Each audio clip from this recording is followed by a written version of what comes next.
Bonjour tout le monde, la petite vidéo, donc c'est un trailer reaction pour parler de... Alors, le film s'appelle Godzilla Minus One, je crois que c'est ça, je crois que c'est un film, qui, alors, pour essayer de clarifier la situation, donc Godzilla, si on est puriste, c'est avant tout les films japonais. Le premier, je crois que c'est de Ino Shironda, je sais plus du tout dans quelle année il était fait. Alors, euh, le premier, c'est donc Godzilla de Ino Honda.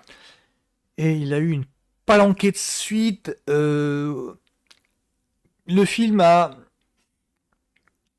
concrétisé, mis en image, instauré les codes d'un genre en soi. Je crois que c'est le Eiju Ega. Ah, je suis vraiment néophyte en la matière. Hein. Je suis vraiment pas bien placé pour en parler du truc. C'est simplement que, ben voilà, il y a des films Godzilla, des films de monstres géants qui existent au Japon, dans le cinéma asiatique, tellement populaire que les Américains essayent depuis des années de faire une adaptation américaine. Il y a eu donc le film de Roland Emmerich dans les années 90 avec Jean Reno et Mathieu Broderick. Oui, c'est ça, c'est la version américaine. Ensuite, il y a eu le Godzilla de Gareth Edwards, et le Godzilla de Gareth Edwards est en train de lancer un univers partagé en ce moment. C'est-à-dire qu'il y a eu le Godzilla, il y a eu le King Kong, le Kong Skull Island, et le Godzilla versus King Kong. Et en fait, tous ces films-là, enfin, la version américaine, constituent le Monsterverse de Warner, en tout cas, de Legendary. Sauf que ces films-là, en fait, ne sont rien de plus ni moins qu'une version américaine de la petite mythologie qui existe au Japon. Enfin, quand je dis mythologie, c'est que ça veut dire que entre le premier film de Ino Shironda, je vais me calmer, bah en fait, il y a une palanquée de films. Il n'y a pas vraiment de fil rouge, simplement que les droits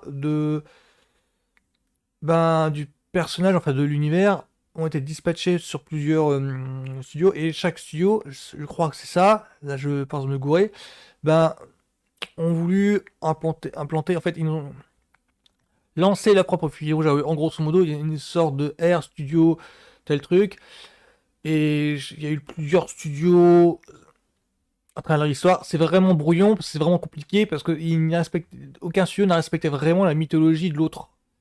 Et du coup, il y a des fils rouges qui parcourent en fait les films d'un studio, mais pas de l'autre.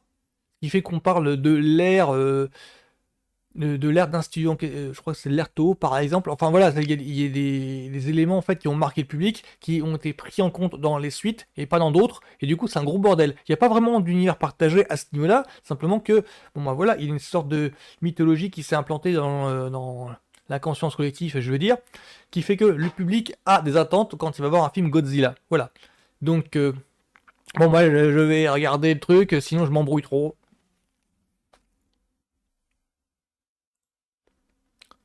À la limite, j'en parlerai après. Voilà, l'image typique, par exemple. Il me semble que le retour de Godzilla, ça commence pareil.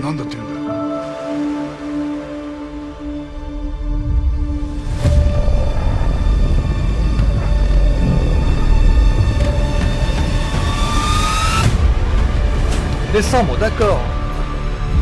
我々しかこの国の未来を切り開くことはできない。あの怪物の生態は未知のことが多すぎて。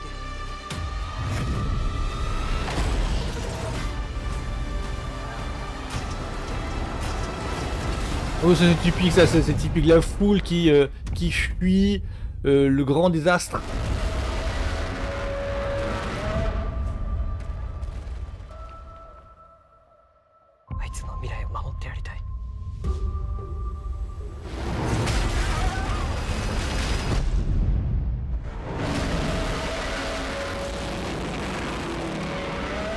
Ah ouais.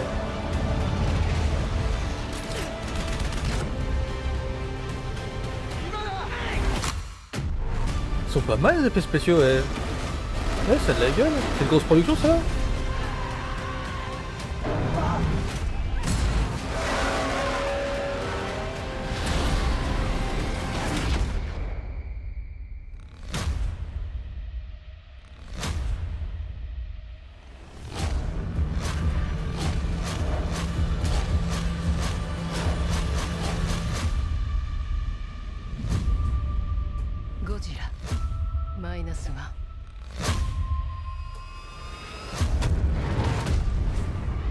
29, ok, d'accord.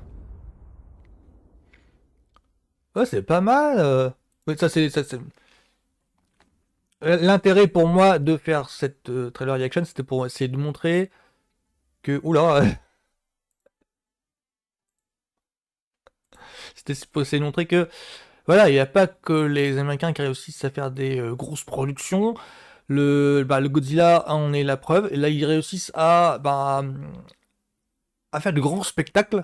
Donc je sais pas du tout l'industrie de là-bas, comment ça fonctionne. Ça, faut que je le clarifie ça, faut que je sois honnête avec ça.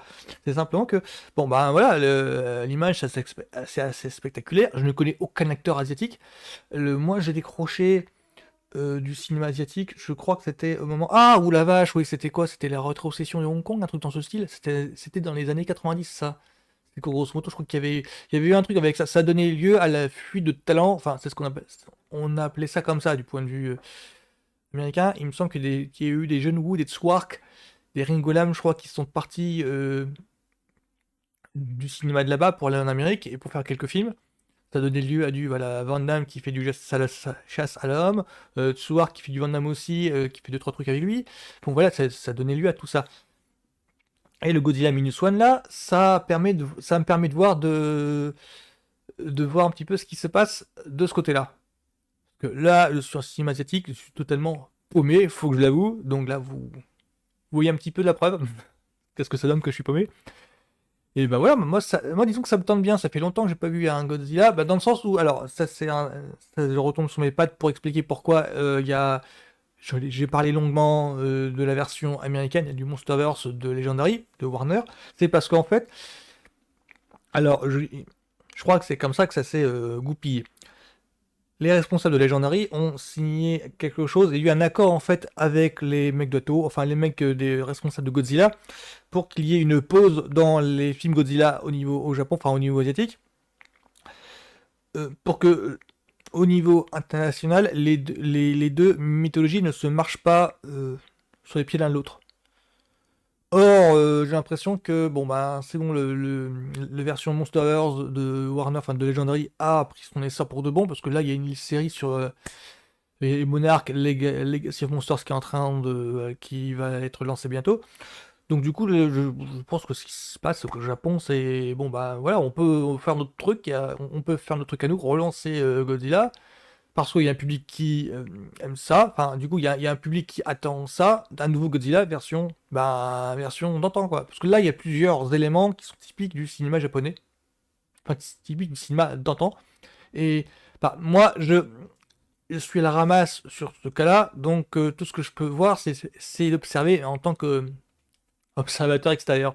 Sinon, la bonne annonce m'a plu. J'en ai eu 4-5 de Godzilla et là, ça a l'air bien foutu. On sent que les mecs ils essayent de mettre les moyens pour voilà, Godzilla est de retour.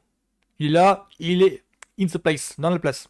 Donc voilà, ce sera ma petite vidéo sur Godzilla Minus One. Voilà, à plus.